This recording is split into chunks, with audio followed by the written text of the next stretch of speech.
Here it is, the one you've all been waiting for, my Game Week 17 team selection. So let's go through this very quickly and tell you what my current team selection is before any transfers.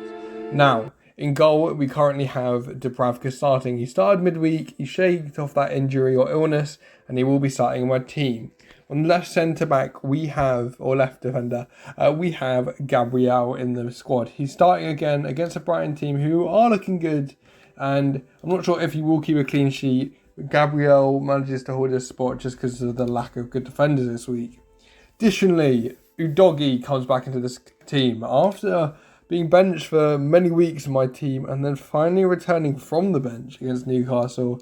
I'm very excited to see what he can do tonight against Nottingham Forest. Additionally, Lascelles keeps his spot in the team. He's one of the players who will be on the way out shortly for me, and to be quite honest, that is probably going to be a sideways swap to Botman when he is eventually back. Moving on to the midfield then, we have got Cole Palmer starting. Now, a player who I'm actually more excited to see how he does this week is Chelsea against Sheffield United. Now, Sheffield United actually picked up a win against Brentford in the last game, and they could easily do it again against Chelsea. So I'm not particularly confident in Chelsea's ability to win, but realistically with their fixtures, it just looks too good to be true, and obviously I am going to start Cole Palmer in that one. Additionally, we move on. Saka again keeps his spot against Brighton, and he's going to provide hopefully a good look. He looks good. Hopefully Saka's not injured, because there's been like a few hints and rumours about him being injured this week, but he's definitely going to be starting against a Brighton team who aren't great defensively. Now, a man that I'm probably going to captain towards the deadline is going to be Mohamed Salah.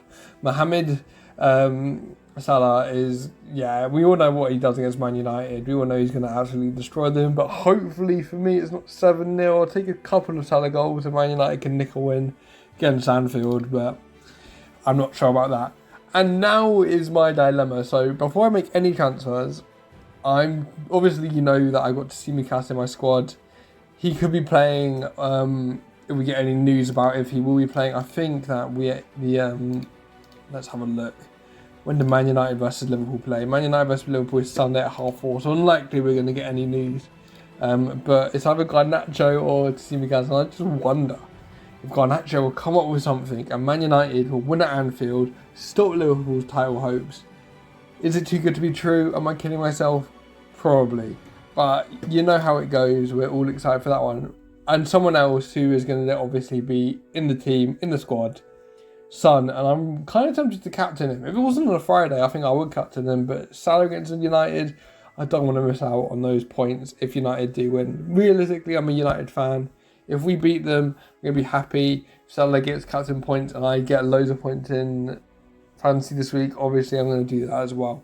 Watkins has Brentford, so he comes back in, and currently starting as Haaland, but I'm pretty sure he's going to be ruled out for this game week, and obviously I think he's going to be ruled out for the Club World Cup, which does mean actually that Gameweek 19 is going to be a prime time to bring Haaland back in. So I'm not going to be making the moves I spoke about earlier in the week, and I'll get onto those in a second. But on the bench, Areola against Wolves. Hopefully he comes back and starts so we can potentially play him if we need to later on. Tsimikas is on my bench right now against Man United. Easily could come in if I feel like it.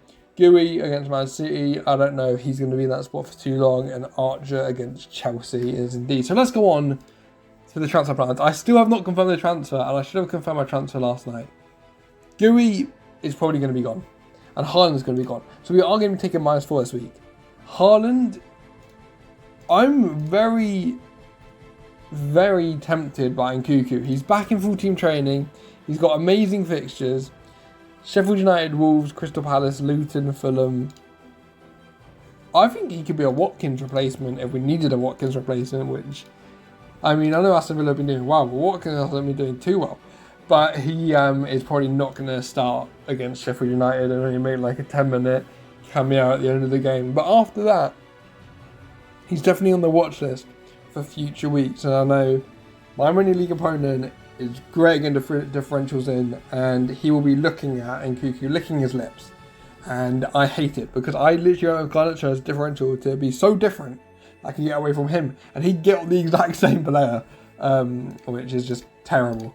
But, yeah, I think Goui's got to go. I think his fixtures are not great. Man City, Brighton, Chelsea, Brentford, Arsenal. I think he's going to concede in all of those.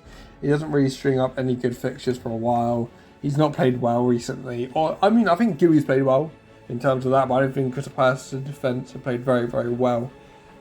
So, obviously, looking at the forwards, I think that's going to stay the same to how I sort of mentioned it earlier. It's going to be between Solanke or Isaac for me. I think I'm probably leaning more towards Isaac currently. He's got some really good fixtures. There's a 2-week plan as well. Fulham Luton against Solanke's Luton Forest. I don't want to get dragged into the sort of way that everyone is getting dragged into, which is, I mean, it is pretty terrible. I think everyone's getting dragged into I think if you look at FPL on Twitter, everyone's getting dragged into the Solanke. He's not played that great. I mean, he's blanked against the teams he shouldn't blank against, scored against the teams he should.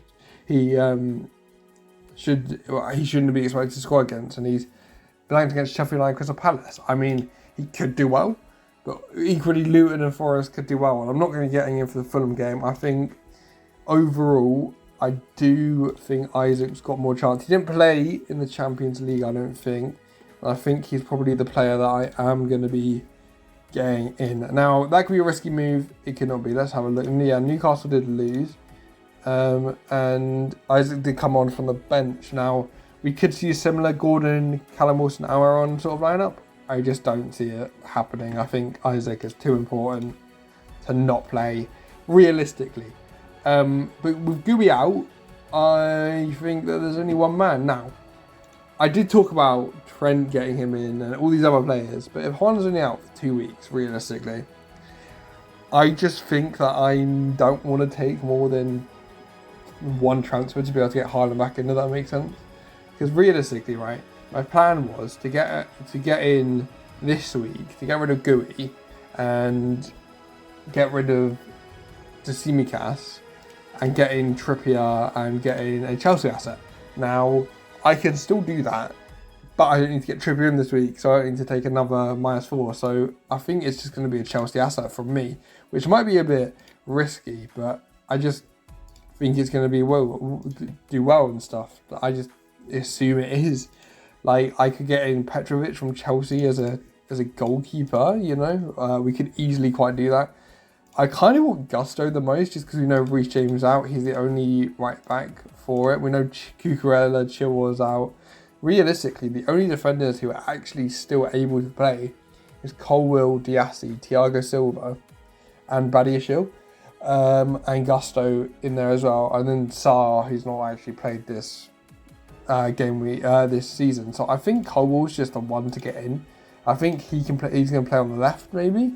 I mean, I don't really know too much about Chelsea defence, so maybe I should. Let's actually have a look. So, against Everton, I know Colwill didn't play, but you had Cucurella on the left, and he's injured.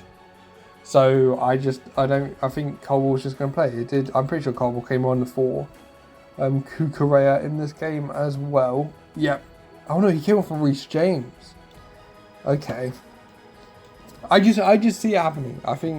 I think Colwell's going to do well, and I'm talking myself into the transfer, and I think it's going to happen.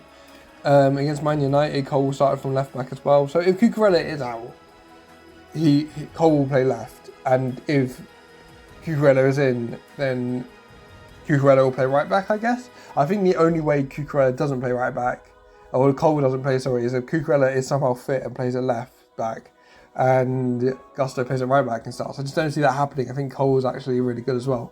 So we are going to be getting in Colwill and probably Isaac still. I'm really tempted by Solanke. Just don't see it happening. I'm going to get absolute FOMO if I don't get Solanke any returns, but that is the current plans.